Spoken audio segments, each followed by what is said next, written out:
Hey YouTube, welcome back to my channel. In this video, I'm going to be showing you how Copic Multiliners and Pentel Brush Pens compare so that you can firsthand see the noticeable differences of these ink pens.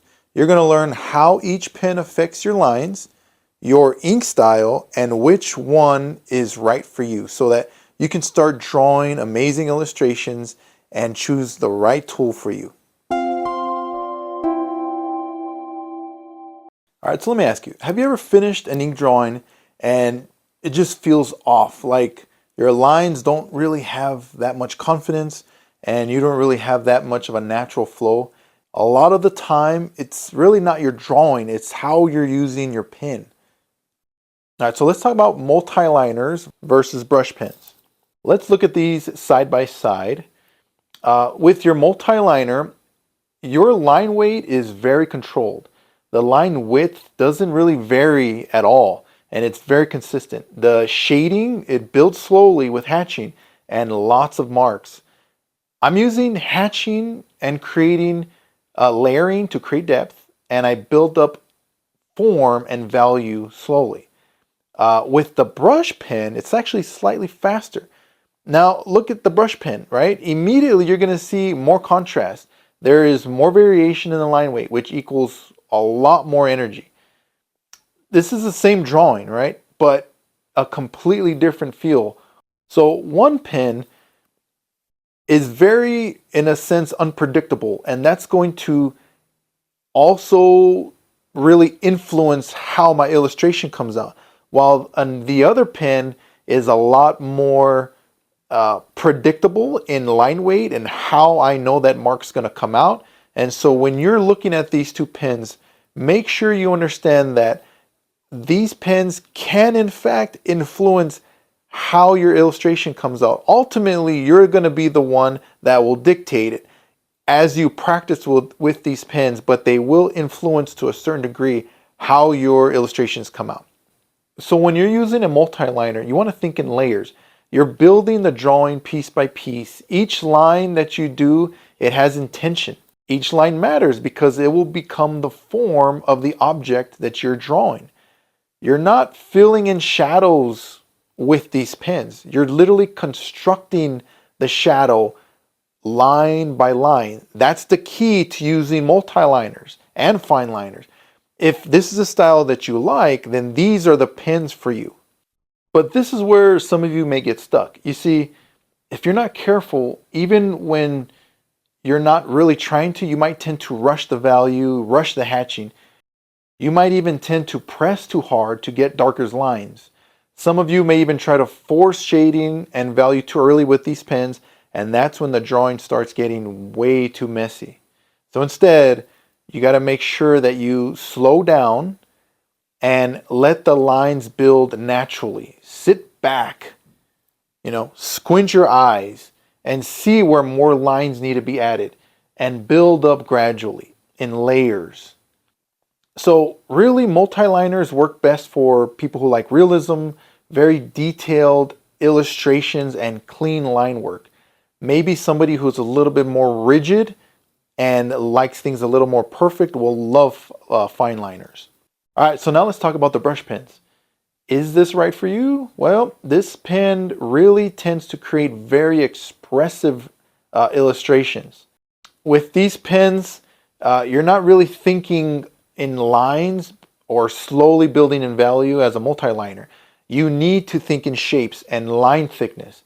Are you willing to spend the time building the finger dexterity needed to use a brush pen?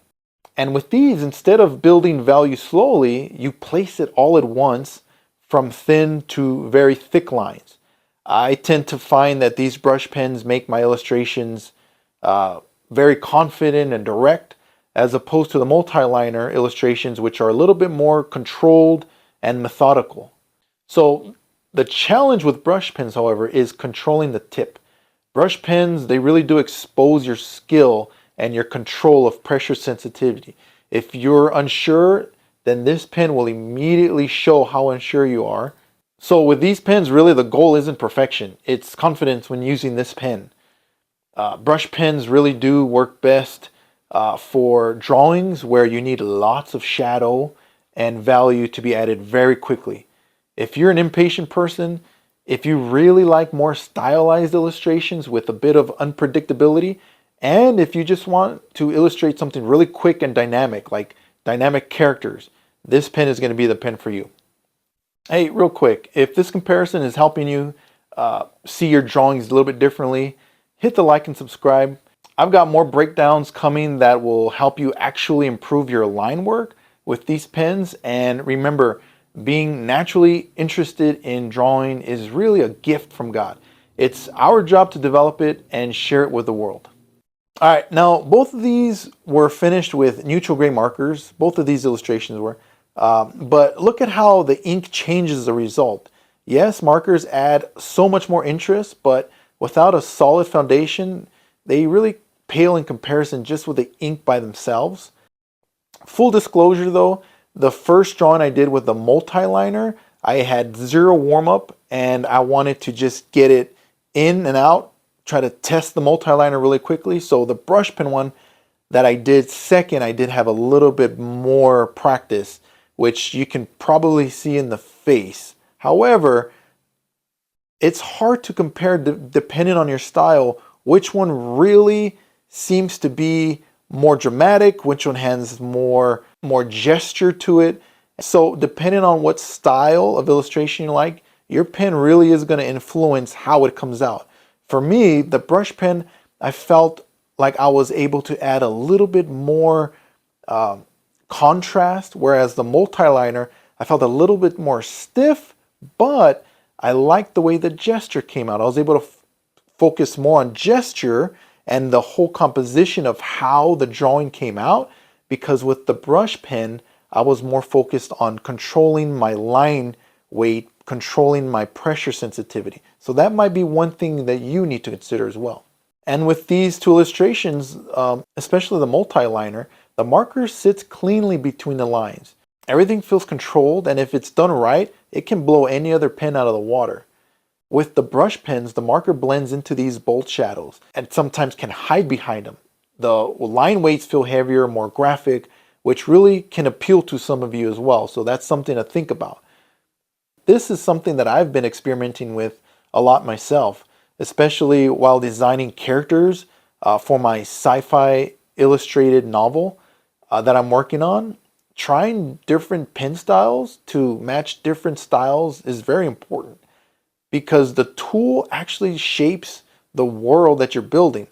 It can steer you in one specific direction that you may not have wanted, and grabbing the other pen can actually bolster the style that you want. So now let's talk about drills that you can do if you want to improve and train your hand with these specific pens. All right, so let's talk about the Multiliners. Grab a piece of smooth Bristol paper and your favorite fine liner Multiliner. You are going to be filling up your paper with circles and practice various hatching techniques. Focus on spacing, consistency, and control. While you practice line hatching to create your first sphere, I want you to make sure that the lines are all facing the same direction, but make sure they vary in distance as needed. Okay, so now move on to cross hatching and try to build that coordination with your pen. Note which directions are harder for your hand to perform, and be sure to experiment with different spacings to get darker values and lighter values. Now try contour hatching to see, if this is a style that you like. These lines go with the form of your contour lines of that form. It's a very unique but cool style. And last, try doing scribbling like you would with trees or somebody's hair. This really is an important technique to learn, and one that you should become familiar with, because you're going to come across this pattern a lot in illustrations.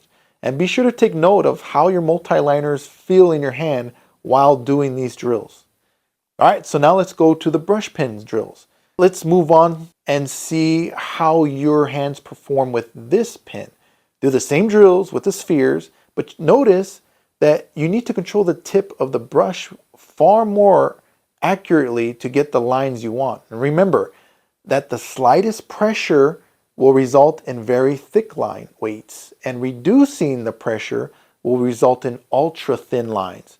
The best approach with the brush pen is to start slow until you have build up coordination.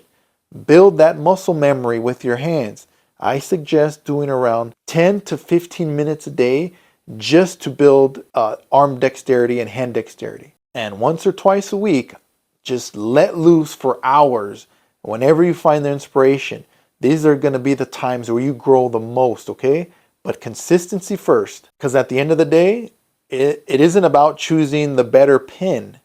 It's about understanding what each pen does better and how to use them for your specific style with intention.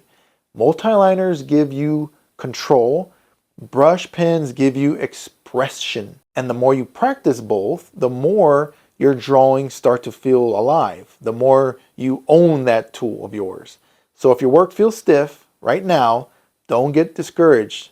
It's just part of the process. Keep practicing, keep experimenting, and keep learning your tools. Because confident lines don't come from talent. Remember, they come from repetition. They come from practice. All right, I'll see you on the next one. God bless, and hope this helped.